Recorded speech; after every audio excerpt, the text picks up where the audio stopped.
Hey, how's it going, YouTube? So in this video, we're going to be showing you how to change the front rotors and the front pads on the GX460.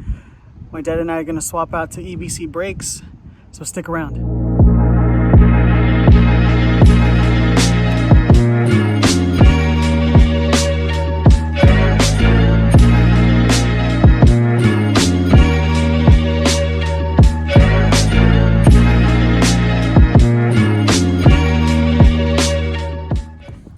So let's get the truck inside the garage.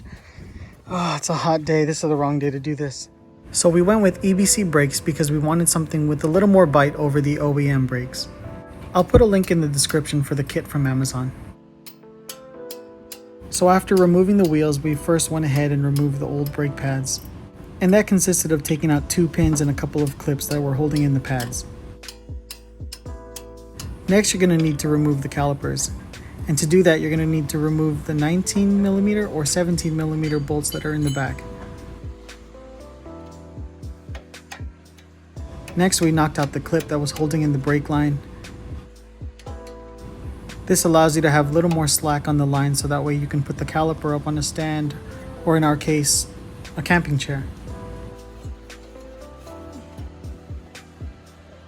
We lucked out on this side because the rotor was already loose. Sometimes they seize up and you'll need to insert a screw to press it out, or you can tap it out with like a rubber mallet.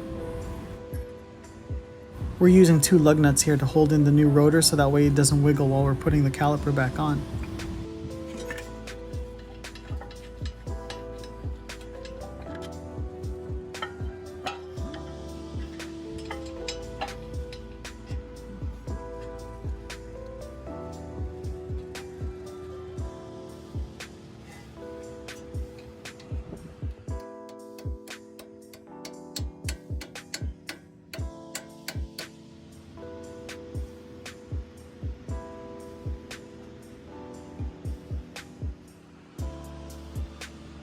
We applied some brake grease between the new pads and the old shim.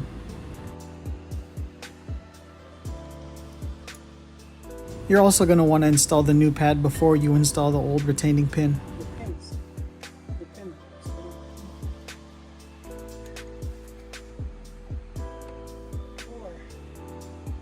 We had some problems here installing the new pads because they were so thick and we needed to press the cylinders back in a little bit more.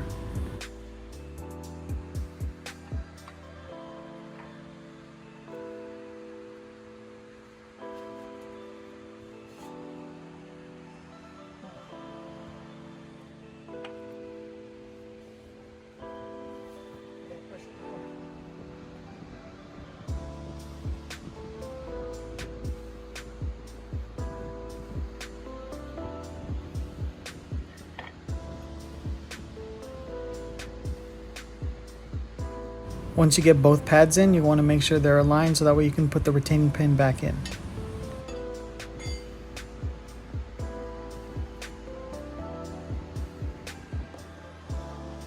You'll need to rotate the pin so that way you can see the hole for the retaining clips.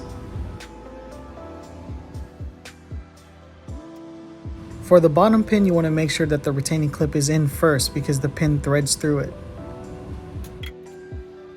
And note how the clip is facing upwards. You don't want the clip facing towards the rotor.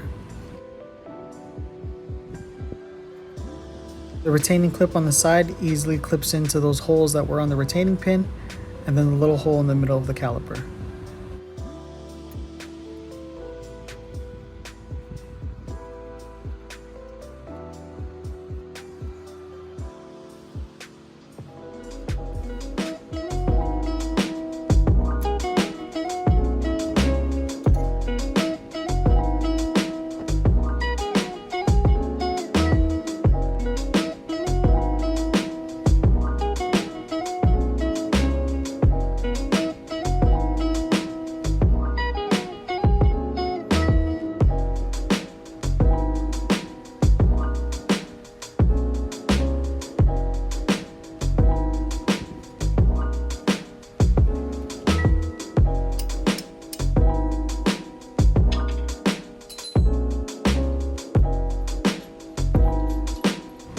And that's it.